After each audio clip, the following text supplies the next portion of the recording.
The first thing anyone notices about the abandoned school isn't the peeling paint, the shattered windows, or the graffiti crawling across the walls like a virus. It's the clocks. Every single clock in the entire building stopped at exactly 2:47 p.m. No one knows why. No one can explain it. The rumor spread quickly among urban explorers, photographers, and thrill seekers. If you step inside, you feel time bending around you. Not metaphorically, literally. The air hangs heavy, moments stretch, and every tick that should pass seems paused, frozen alongside the cracked hands of the old classroom clocks. The building had been a functioning public school until the late 1980s. For decades, it was the heartbeat of the community, a place of laughter, exams, whispered secrets, and the occasional punishment for stepping out of line. Then one day, it simply closed. Budget cuts, they said. Declining enrollment, they said. But those who lived in the town whispered a different story. Something happened inside. Something that couldn't be explained by numbers or funding. The locals stopped talking about it openly, but they didn't forget. Kids dared each other to touch the front gate, and every time someone mentioned the school in passing, their voices lowered, as if the building itself could hear them. When urban explorers first went inside in the early 2000s, they found hallways lined with lockers still half open, books strewn across the floors, and chalkboards covered in faded equations. And then they noticed the clocks. Not just in one room, but every single classroom. 2:47 p.m. The sight unsettled them, but it was the silence that made their skin crawl. The silence wasn't just an absence of sound, it was oppressive, like the building was holding its breath. Footsteps echoed too loudly, whispers bounced back at them with strange distortions, and the air smelled faintly of old paper, dust, and something darker, something like decay that had never fully faded. It didn't take long for the first story to appear online, a short post on a forgotten forum titled "The Time That Died." The poster claimed that when they tried to adjust one of the clocks, it resisted, stiff and stubborn as if the mechanism itself had hardened over decades. They reported a strange sensation, a sudden dizziness that forced them to sit on the floor, and when they looked up, the clock was back at 2:47 p.m., mocking them. Other explorers confirmed similar experiences, electronics failing inside the building, their watches suddenly jumping backwards, their phones losing signal for no reason. And then, the real chills began.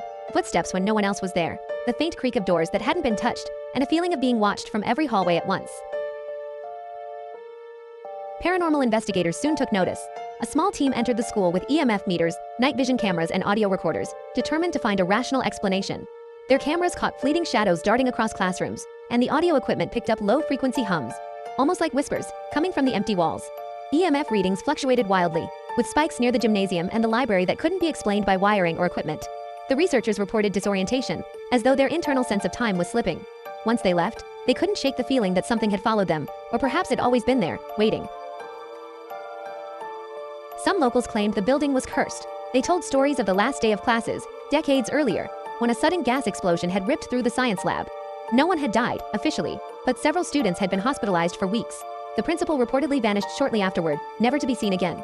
Some said that in those final moments, students had looked at the clocks as the world outside continued normally. But inside, time fractured, and something remained behind, trapped in the hallways, captured at 2:47 p.m. Whether true or not, the story fit too neatly with the experiences people had inside the building. The abandoned school also had a strange, almost magnetic effect on those who entered. People would step inside, intending to explore for a few minutes, and hours would pass without their noticing. One photographer, recounting her experience online, described a sense of vertigo as she moved through the hallways. She would step into a room, glance at the clocks, and suddenly feel dizzy and nauseous. When she left, her car's clock read that she had been inside for more than 5 hours, though she swore it had only been a fraction of that time. And every single time, the building remained static, the clocks unmoved, stubbornly frozen at 2:47 p.m. As the legend grew, people became, well, a bit bolder. A group of teenagers dared each other to spend the night inside. They brought sleeping bags, flashlights, and snacks, fully intending to laugh it all off. By 1 a.m., though, they were terrified. They claimed that the sound of footsteps began in unison with the ticking of an invisible clock, and that they could hear whispers coming from the classrooms, just behind the walls, impossible to locate. When dawn arrived, they fled, leaving their sleeping bags and backpacks behind. The next group who came in found the abandoned gear where it had been left, but the clocks, as always, remained at 2:47 p.m. Psychologists analyzing the phenomenon suggested that the building was playing tricks on human perception. They cited disorientation, anxiety, and the power of suggestion. But those who had spent even a few minutes inside argued that it was something more, something beyond explanation. People reported that the feeling of being watched was so strong it left physical marks, scratches on their arms, inexplicable bruises, chills that traveled down the spine. And every single person, without exception, remembered the same thing first. The clocks, frozen and unyielding, silent witnesses to an event that no one had witnessed, yet everyone felt. Even law enforcement got involved after several calls from neighbors. Police officers who entered to investigate noise complaints or trespassing reported strange readings. watches stopping, radios malfunctioning, and the same oppressive silence no one could explain. Officers claimed that hallways felt longer than they were, and that the building seemed to fold in on itself, like a maze that refused to obey geometry. Some refused to return, while others spoke about feeling nauseated, dizzy, or even lightheaded. Yet the school remained untouched, abandoned, and inexplicably alive, a building trapped in a single haunted moment of time. Historians dug into old records. The final day of classes before closure was uneventful on paper, a normal day of bells and lessons. But oral histories told another story. Students and teachers reported strange lights flickering in the hallways, doors opening and closing on their own, and clocks that refused to move. They claimed to hear whispers in empty rooms, warnings that no one could understand. Many dismissed it as hysteria, a result of stress or overactive imagination. But combined with the physical evidence, the clocks, the structural oddities, the recordings from explorers, the line between fact and legend began to blur.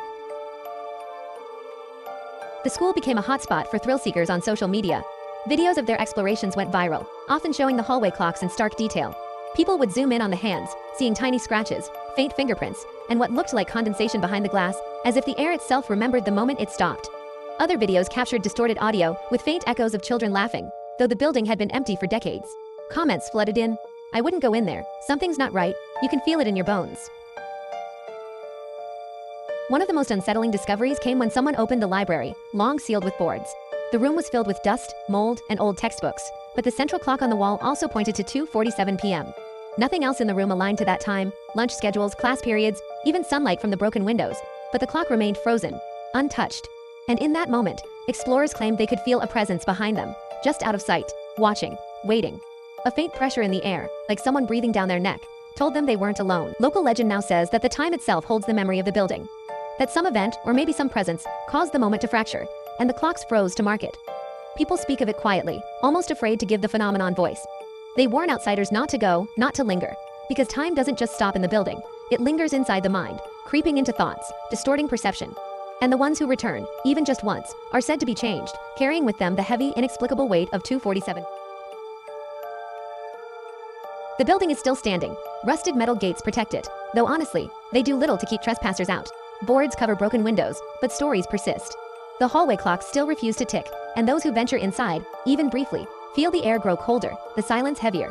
Every step echoes, every whisper lingers, and the moment of 2:47 p.m. stretches unnaturally, refusing to let go. Whether it's a trick of the mind, a supernatural imprint, or some other unexplainable phenomenon, the school has become a legend in its own right. People share their experiences online, documenting the stops in time, the feeling of being watched, the creeping dread that no one can name. And every story reinforces the fear, because in this school, time is not a constant. It is something fragile, something that can snap and leave everyone inside suspended in a single terrifying moment forever. If this story made your skin crawl, if the thought of a single frozen moment lingering in a building keeps you awake at night, don't stop here. Follow for more stories that blur the line between reality and nightmare. Explore the places where time itself feels broken, and share this with someone brave enough to listen to stories where every second counts and none of them move.